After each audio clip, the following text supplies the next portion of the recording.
Welcome to the Ghastly Journal, where we unearth the darkest tales that haunt the corners of our imagination. Tonight, we journey to the rolling hills of Kentucky, 1853, where a mansion's secrets remained hidden for decades. This is the tale of the Callahan family and the attic that housed their most disturbing secret. The sun was setting over Blackwood County, Kentucky, casting long shadows across the rolling farmlands that surrounded the Callahan estate. The mansion stood 3 stories tall, a testament to the family's wealth and prominence in the region. From a distance, it appeared to be the epitome of Southern prosperity. White columns adorning the front porch, extensive gardens surrounding the property, and a presence that commanded respect from everyone in the county. Jacob Callahan had made his fortune in coal mining and railroad investments, expanding his influence throughout the state and beyond.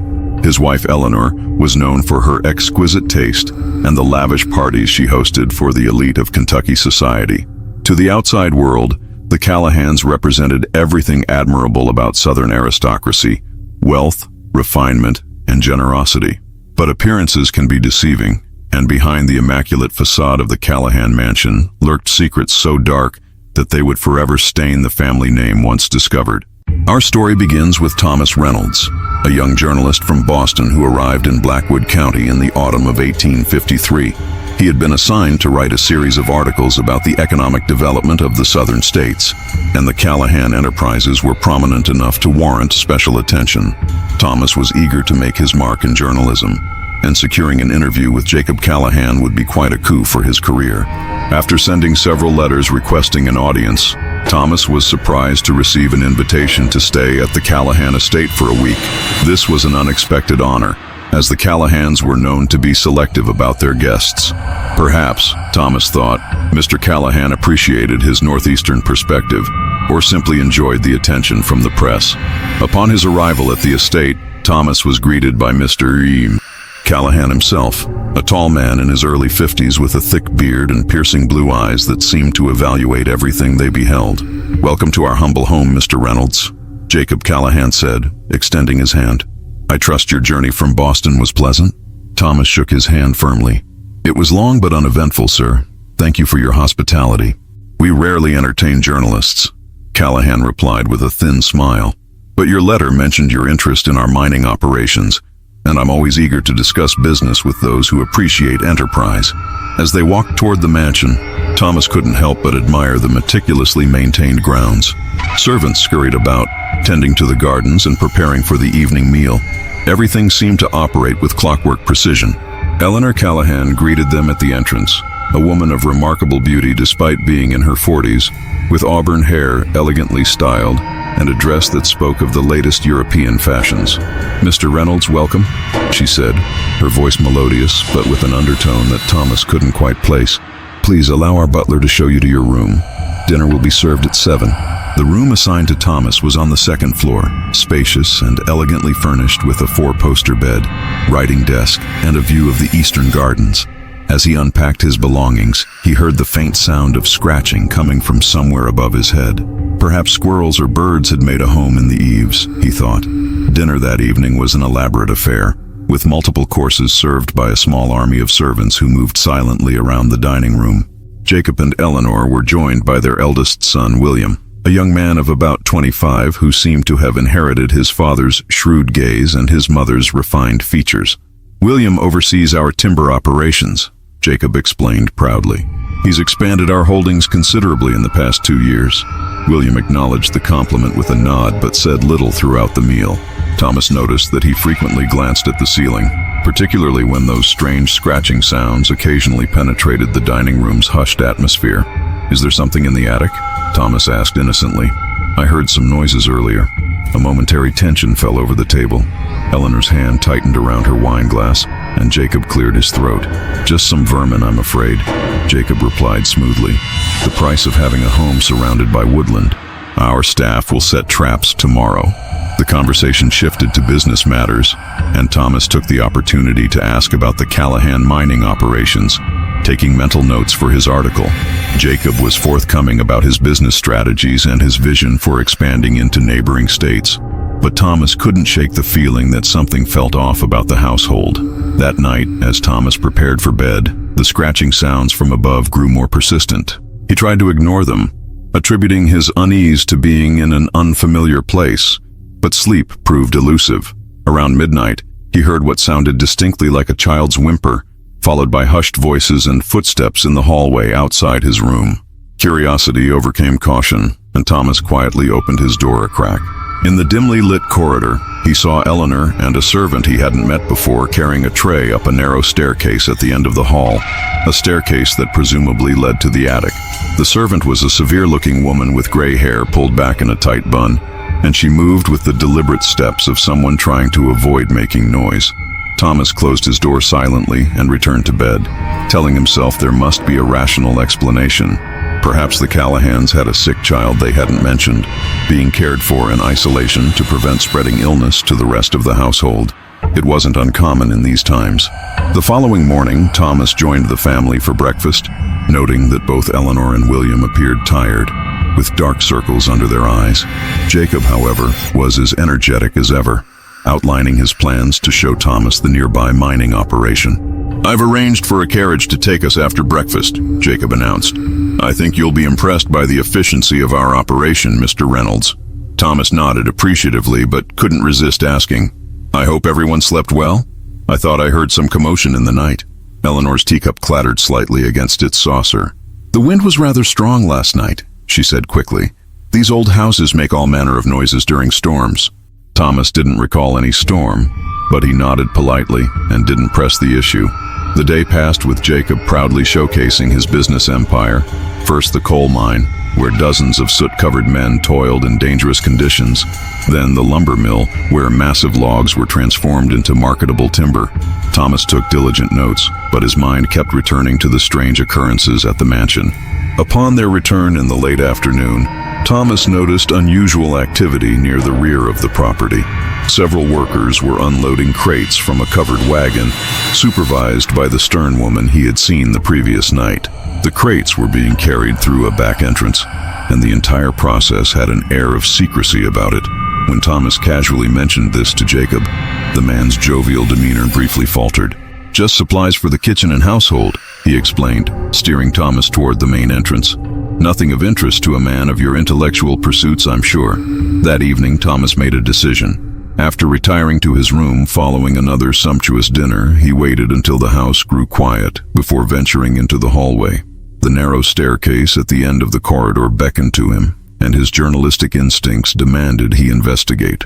The stairs creaked despite his careful steps, each sound seeming to echo in the silent house. At the top was a heavy wooden door, secured with an iron padlock. Thomas pressed his ear against it and heard what sounded like multiple people breathing, punctuated by occasional whimpers and the shifting of bodies. Just as he was about to retreat, a voice behind him froze him in place. "Curiosity is an admirable trait in a journalist, Mr. Reynolds, but in this house it could be dangerous." Thomas turned to find William Callahan standing at the bottom of the stairs, a lantern in one hand and what appeared to be a pistol in the other. Thomas began, but William cut him off. "Exploring where you shouldn't be," William finished for him. "Please return to your room. We value our privacy, and some areas of our home are not for guests." Thomas nodded and descended the stairs, acutely aware of the gun pointed in his direction. As he passed William, the young man added in a low voice, "I would strongly advise focusing on your article about our business ventures and forgetting anything else you might have observed during your stay." Back in his room, Thomas was unable to sleep. The encounter with William had confirmed his suspicions that something sinister was happening in the Callahan mansion. But what exactly were they hiding in the attic? And how could he investigate further without putting himself in danger? The following morning, Thomas found a note slipped under his door. In elegant handwriting, it read, "The stable's noon. Come alone if you want the truth." The note was unsigned. Thomas spent the morning accompanying Jacob on a tour of his newest acquisition, a textile mill in the neighboring town. Throughout the tour, he maintained an appearance of interested engagement, but his mind was on the mysterious note and the meeting at noon. When they returned to the estate, Thomas excused himself, claiming he wanted to organize his notes before lunch. Instead, he made his way to the stables at the appointed time, his heart racing with a mixture of anticipation and fear. In the dim interior of the stable, he found a young woman nervously pacing between the stalls. She was dressed in the simple attire of a house servant, and Thomas recognized her as one of the maids who had served dinner the previous evening. "You came," she said, her voice barely above a whisper. "I wasn't sure you would." "You left the note?" Thomas asked, and she nodded. "What's your name?" "Sarah," she replied. "I've worked for the Callahans for 3 years, and what I've seen..." She trailed off, glancing toward the stable entrance to ensure they were alone. "What's in the attic, Sarah?" Thomas pressed gently. Sarah's eyes filled with tears. "Children, Mr. Reynolds. Dozens of them. Some no older than 5, others in their early teens. The Callahans bring them in from orphanages, workhouses, even from the streets of distant cities." Thomas felt a chill run down his spine. "For what purpose?" "Officially, they're supposed to be trained as servants or apprenticed to the Callahan businesses," Sarah explained. "That's what the authorities are told when the paperwork is filed. But they never leave the attic except to work in the most remote parts of the estate, always under guard. They're treated worse than animals, barely fed, beaten for the slightest infraction, forced to work until they collapse from exhaustion." "How many children?" Thomas asked, his journalist's mind already calculating how to expose this atrocity. 39 at last count," Sarah replied. "There were more when I first arrived, but..." She didn't finish the sentence, but her implication was clear. "Why are you telling me this now?" Thomas asked. Sarah's hands trembled as she spoke. "Because last night, after you were caught near the attic, Mr. Callahan ordered preparations to clean house. I don't know exactly what that means, but I've heard rumors from the other servants about previous cleanings. Children disappear, and new ones arrive shortly after." Thomas felt sick. "We need to alert the authorities." Sarah shook her head frantically. "The local sheriff is in Mr. Callahan's pocket. So is the judge and most of the county officials. The Callahans own this town, Mr. Reynolds." "Then I'll write about it," Thomas declared. "I'll expose them in the Boston papers." "They'll kill you before you reach the county line," Sarah warned. "And even if you did publish something, who would believe such horrific accusations against a family as respected as the Callahans?" She had a point. Thomas needed evidence. Irrefutable proof that would force authorities beyond Blackwood County to take action. "Can you get me into the attic?" he asked. Sarah paled. "It's too dangerous. Mrs. Callahan keeps the only key on her person at all times, and the stern woman you've seen, that's Miss Winters, their housekeeper. She guards the attic whenever the children are fed or taken out to work. There must be another way," Thomas insisted. "A servant's passage, perhaps? Many of these old houses have hidden corridors for staff to move about unseen." Sarah hesitated, then nodded slowly. "There is a dumbwaiter in the kitchen that goes up to all floors, including the attic. It was used to send up food when the 3rd floor was still used for proper guests years ago. But it's small, meant for trays, not people." "I'm not a large man," Thomas said, measuring the idea in his mind. "If you could show me where it is and help distract the kitchen staff." "Tonight," Sarah decided. "After midnight, when most of the house is asleep. Miss Winters makes her last check of the attic at 11, then retires to her room until dawn." They agreed on the plan, and Thomas returned to the house, his mind racing with both determination and dread. He spent the afternoon continuing his charade of the interested journalist, asking Jacob questions about his business practices, while inwardly recoiling at the man's facade of respectability. Dinner that evening was a tense affair for Thomas, though he did his best to hide it. Eleanor seemed particularly watchful of him, her eyes following his movements with suspicion. William was absent, reportedly attending to business in town. "I hope you've gathered sufficient material for your article, Mr. Reynolds," Jacob said as dessert was served. "We've enjoyed hosting you, but I imagine you'll be eager to return to Boston soon." The implication was clear. His welcome was wearing thin. "Indeed," Thomas replied smoothly. "Your operations are most impressive, Mr. Callahan. I believe I have almost everything I need." "Excellent," Jacob nodded. "Then perhaps we can arrange for your departure tomorrow afternoon. I can have a carriage take you to catch the northbound train." Thomas felt a spike of panic but maintained his composure. "That would be most convenient, thank you."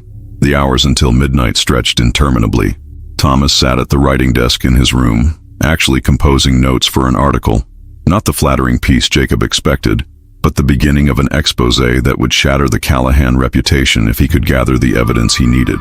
At 11:30, he changed into darker clothing and waited by his door, listening for any movement in the hallway. At precisely midnight, he slipped out and made his way downstairs, avoiding the creaking steps he had noted during his previous trips. The kitchen was dark and empty when he arrived, illuminated only by the faint moonlight streaming through the windows. A moment later, Sarah appeared from the servants' quarters, a candle in hand. "You came," she whispered, relief evident in her voice. "The dumbwaiter is here." She led him to a wooden panel in the wall that, when opened, revealed a small compartment with ropes and pulleys. "It hasn't been used in years," Sarah warned. "I don't know if it will hold your weight." Thomas examined the mechanism and found it sturdy enough, though the compartment was indeed cramped. "I'll manage. How do I know which floor is the attic?" "Pull yourself up twice," Sarah instructed. "The first stop is the second floor where your room is located. The next is the attic.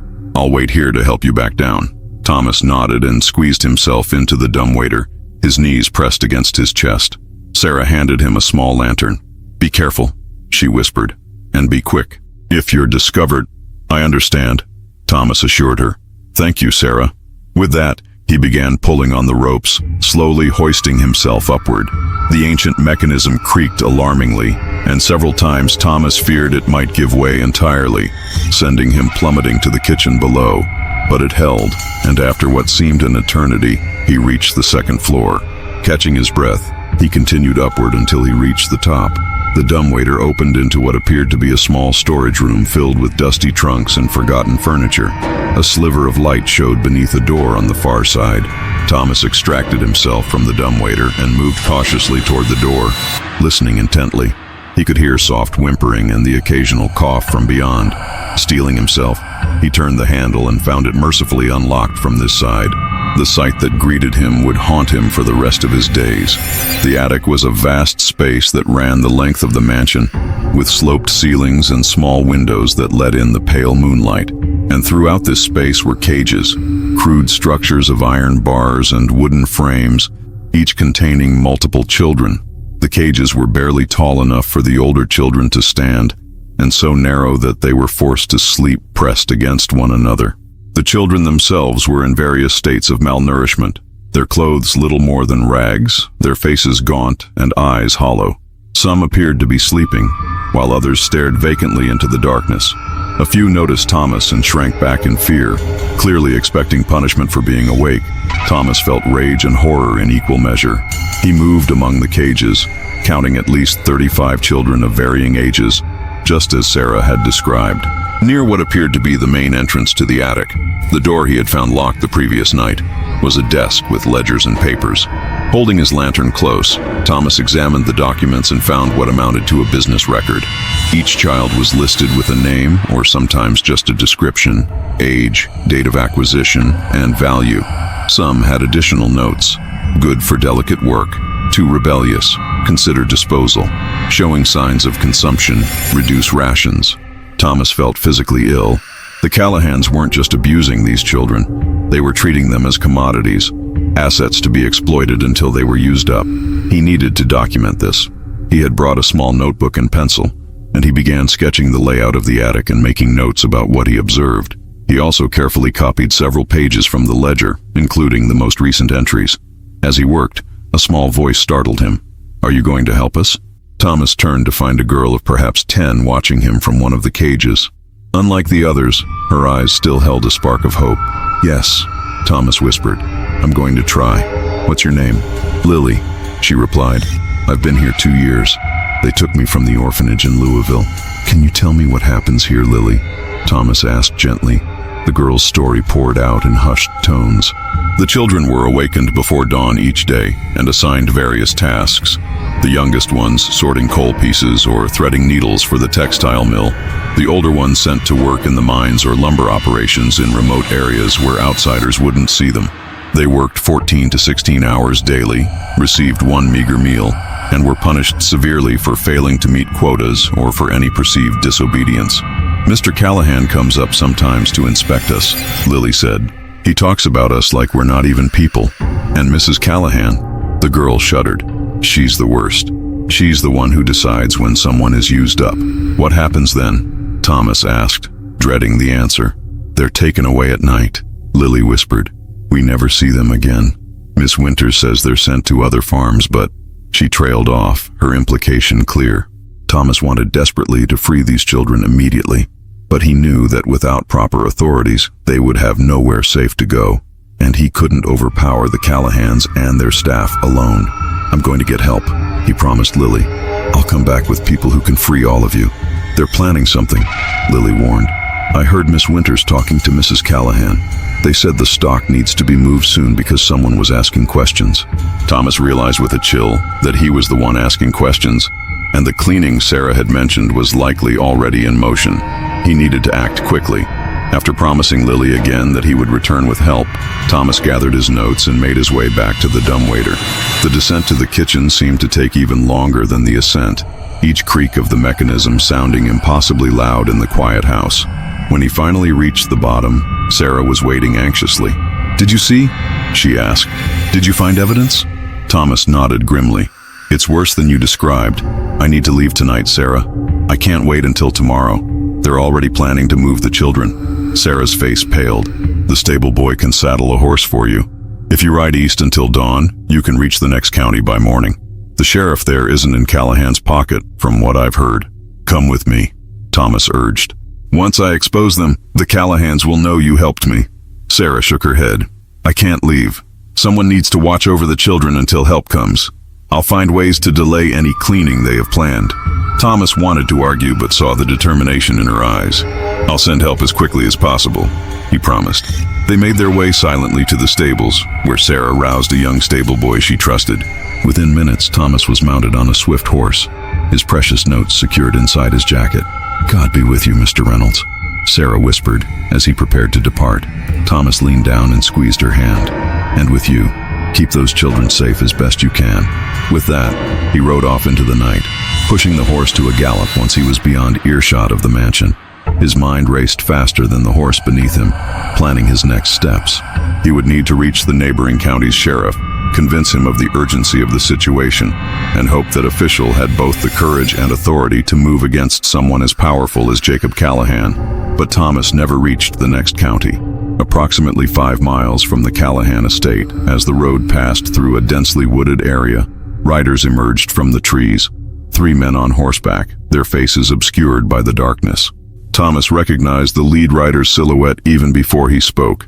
"Mr. Reynolds," William Callahan called out, "I'm afraid I can't allow you to continue your journey."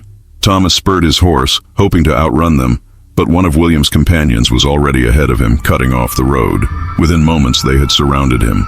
"Whatever you've seen or think you've seen in our home is none of your concern," William said coldly. "My father was too trusting, allowing a nosy journalist into our private affairs." "I know what you're doing to those children," Thomas replied, trying to keep his voice steady. "It's monstrous, and I won't stay silent." William sighed, as if dealing with a particularly stubborn child. "I had hoped we could resolve this civilly, perhaps a generous payment for a favorable article about our business enterprises. But I see you fancy yourself some kind of moral crusader." "Those children deserve justice," Thomas insisted, "and the world deserves to know what kind of man Jacob Callahan truly is." "The world," William replied, "sees what men of power wish it to see, Mr. Reynolds. My father has built an empire that provides jobs and prosperity to this region. A few unfortunate orphans who would otherwise be starving on the streets are hardly worth jeopardizing that legacy." Thomas felt for the small pocket pistol he had concealed in his boot before leaving. Not much protection against 3 armed men, but perhaps enough to create an opportunity to escape. "Now," William continued, "I'll need those notes you've so diligently been taking. Hand them over, and perhaps we can still come to an arrangement that doesn't end with your body feeding the fishes in Crawford Creek." Thomas pretended to reach inside his jacket for his notes, but instead pulled out his pistol with lightning speed. He fired at William, the shot going wide but startling the horses. In the momentary confusion, Thomas kicked his mount into a gallop, breaking through the circle of riders. Behind him, he heard William shouting and the thunder of pursuing hoofbeats. He bent low over his horse's neck, urging it to greater speed, but the animal was already tiring from the hard ride from the estate. The chase continued for nearly a mile before Thomas heard a gunshot and felt a searing pain in his shoulder.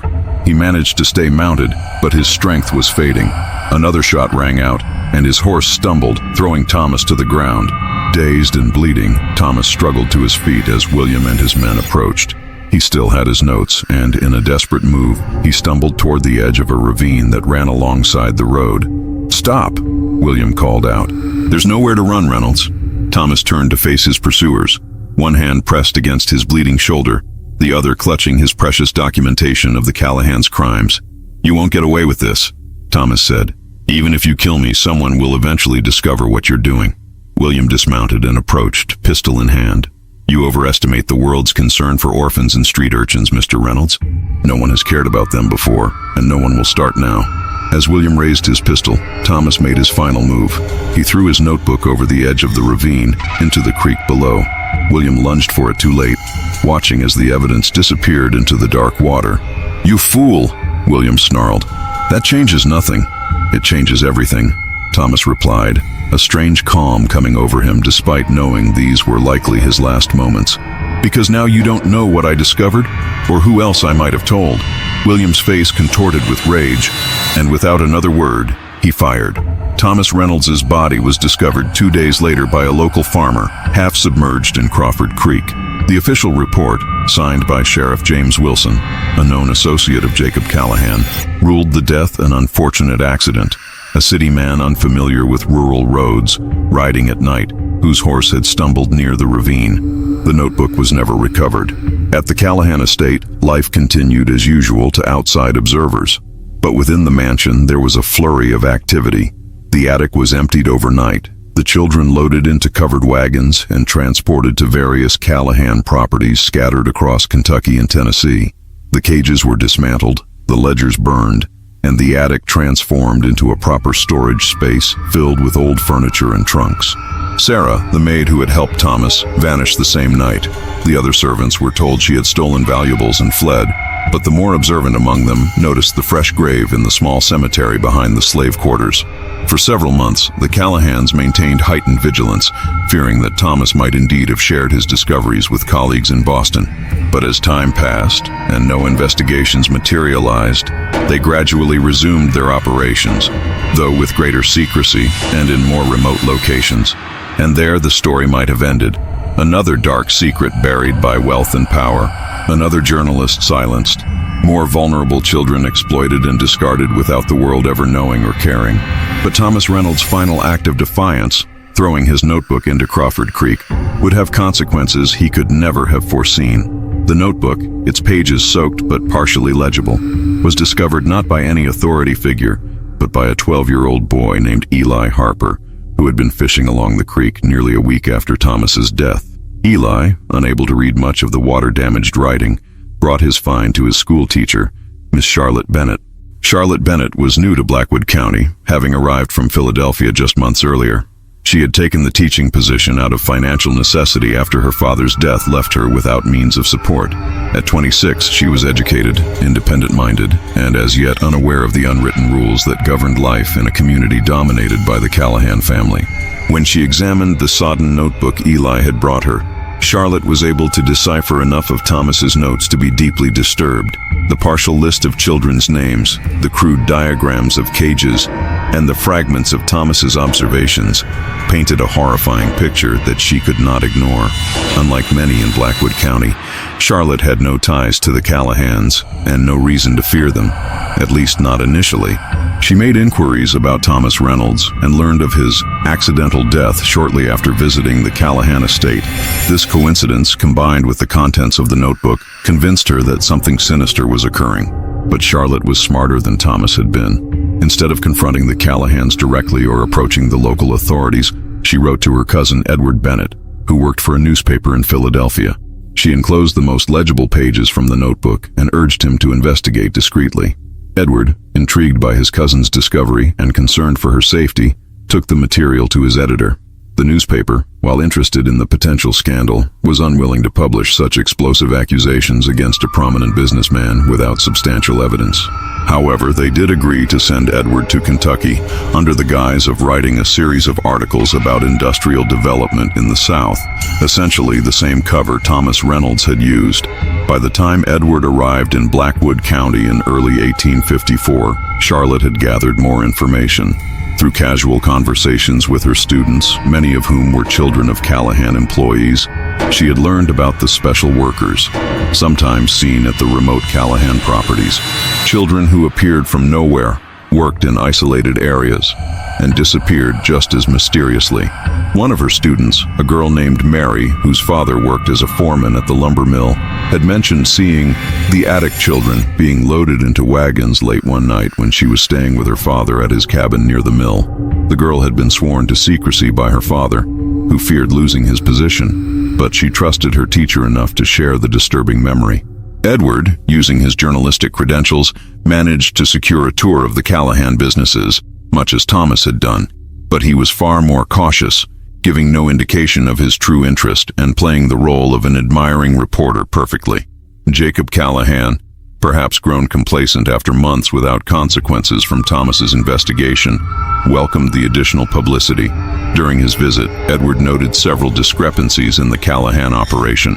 The remote areas of the mining operation were oddly off-limits during his tour, with Jacob citing safety concerns. At the lumber mill, Edward spotted several small figures working in the distance who appeared to be children, but when he asked about them, William Callahan quickly explained they were the children of employees learning the family trade. Most tellingly, Edward observed that the attic of the main house, visible from certain angles on the grounds, had recently been renovated with new windows, an odd expenditure for a mere storage space. Working together in secret, Charlotte and Edward began compiling evidence and identifying potential witnesses. They located former Callahan employees who had left the family service under mysterious circumstances, some of whom were willing to speak about the strange goings-on they had observed. One such witness was a former stable boy named James, who had been dismissed after helping Thomas Reynolds escape on the night of his death. James had fled to the neighboring county and found work at another estate, fearful of Callahan retribution. When Edward tracked him down, James confirmed Sarah's role in helping Thomas and recounted what he knew of the journalist's final night at the estate.